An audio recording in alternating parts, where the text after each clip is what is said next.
to Beyond Galileo, a program involving a series of podcasts that explores subjects and ideas surrounding the current exhibition at the University of Oklahoma's Fred Jones Jr. Museum of Art, titled Galileo's World, an Artful Observation of the Cosmos. I'm Gary Gress. I represent the College of Atmospheric and Geographic Sciences and the Department of Geography and Environmental Sustainability, and I have the privilege of being on the Faculty Advisory Committee here at the Fred Jones Jr. Museum of Art. Each podcast that you'll be listening to in this series will have artful discussions, conversations, if you will, with experts in their field from the Norman OU campus to find out how their disciplines, including art, science, philosophy, and many others, bridge Galileo's world to our own. Today, in this kickoff podcast, we will be hearing from Mark White. Mark White is the Wylodean and Bill Saxon Director and Eugene B. Atkins Curator at the Fred Jones Jr. Museum of Art at the University of Oklahoma. He specializes in American and Native American art of the 20th century with particular focus on the Southwest. Mark, as our director here at Fred Jones Museum, since we're kicking off this podcast, if you will, would you give us an overview of the exhibition and what can viewers expect to see in this exhibition? Sure, Gary, I'd be happy to. Well, the exhibition, An Artful Observation of the Cosmos, takes as its starting point Galileo's Sidereus Nuncius, or Starry Messenger, which is his first study of the topography of the moon. In fact, it is the first study of the topography of the moon. And from there explores the legacy of that through both art and science. We were interested in the exhibit in not only looking at how art had informed Galileo's observations of the moon, but also then how Galileo's science influenced a number of other astronomers as well as artists and beyond throughout the ages. And so the exhibition begins in the 16th century and really continues through the 20th century in looking at the ripples of Galileo's research. I think visitors can expect to see not only treatises on art, optics, the human body, the kind of material that Galileo would have had access to during his time, but also the ramifications of his Sidereus Nuncius. Later studies of the moon, later studies of the stars. That overview, you mentioned Sidereus Nuncius. The significance of that is extremely profound. I know when people walk through and they see that at first, it sort of sets the stage, if you will. Any more elaboration on that, since it was such a seminal, if you will, artifact? Well, it is an extremely important book on many levels, and I can speak to it obviously in my role in helping craft the exhibition, although I think scientists and scientific historians can probably speak more to its significance. But in a nutshell, this copy is significant for a variety of reasons. And then the work, I think, has its own importance. This is really one of the best preserved copies of Galileo's Starry Messenger in existence, and it is signed by the author. And in that respect, I think it is a real draw. It would be very difficult to find a copy like this anywhere else outside of Norman. Apart from that, though, the book as a scientific treatise is incredibly significant. Before this, there was the perception that the moon was a smooth sphere. And Galileo, using a rudimentary telescope and using his knowledge of optics, and in this respect, he is using some of the same tools as the artists of his age. Linear perspective, which allowed Renaissance artists of the time to project illusionistically into three dimensions, on a flat surface. His use of chiaroscuro, that is the Italian term for the study of light and shadow and how those can be used to create also the illusion of three dimensions. By using linear perspective and chiaroscuro, Galileo was able to understand that the blurry alteration in the surface, the passages of light and dark that he was seeing through this telescope were in fact craters, ridges. It was a real topography.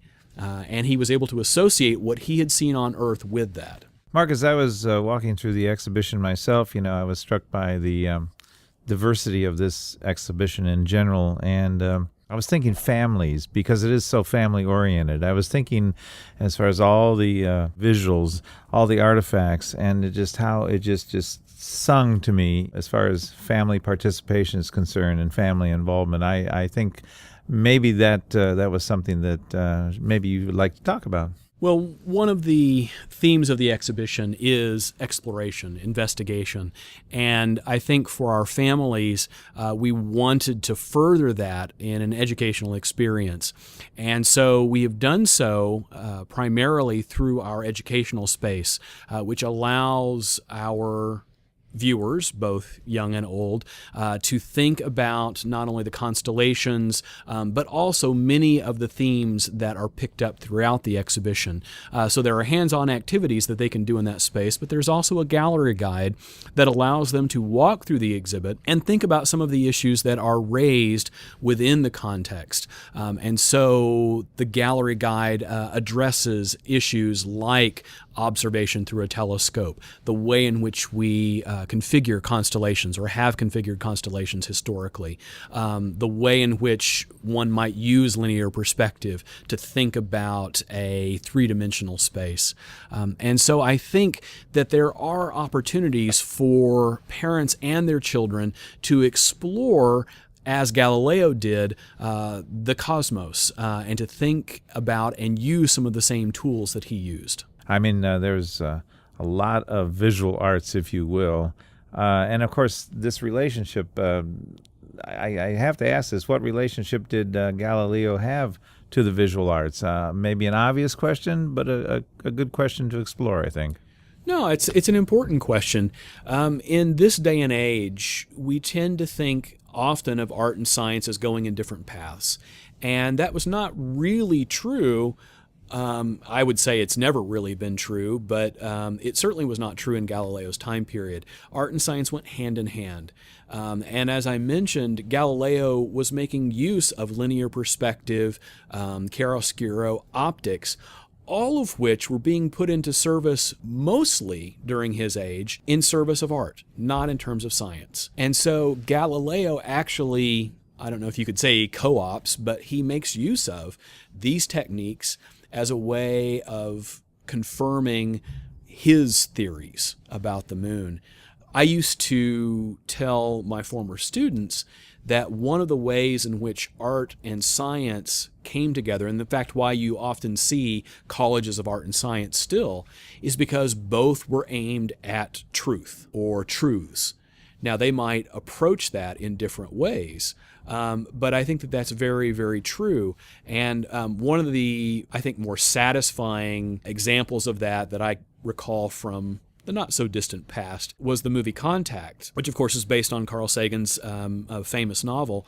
But in Contact, the protagonist, Ellie Arroway, as she is exploring this new part of the galaxy, says, they should have sent a poet or a painter instead of a scientist.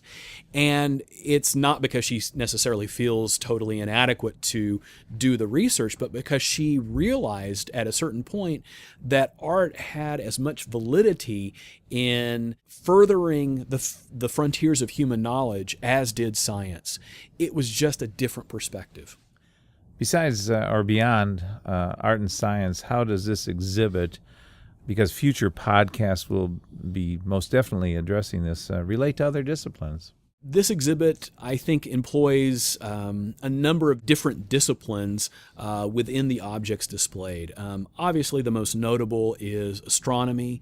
You would say perhaps that art is another major discipline that figures here. But we have a tremendous number of connections that are developed by the objects themselves. We can see interest in the history of science. We can see interest in the history of optics, especially light. and how light works. There is an interest in meteorology to some degree, in the sense that weather often has played a factor in what sort of examination we might have of the cosmos. Aeronautics, to be sure, there is an entire section in which we talk about the relationship between Galileo and NASA. So I think you can actually look at this exhibit from a number of different perspectives, and I would say that just about anybody would be hard-pressed not to find something of interest to their own personal discipline. Thank you, Mark, so much for your observations, your introspections here. And today we've been listening to Mark White, who is director here at the Fred Jones Jr. Museum of Art at the University of Oklahoma. Many podcasts to follow with many experts, if you will, from our campus community, and it's been great having you today. Thanks a lot. Oh, thanks, Gary. This has been wonderful.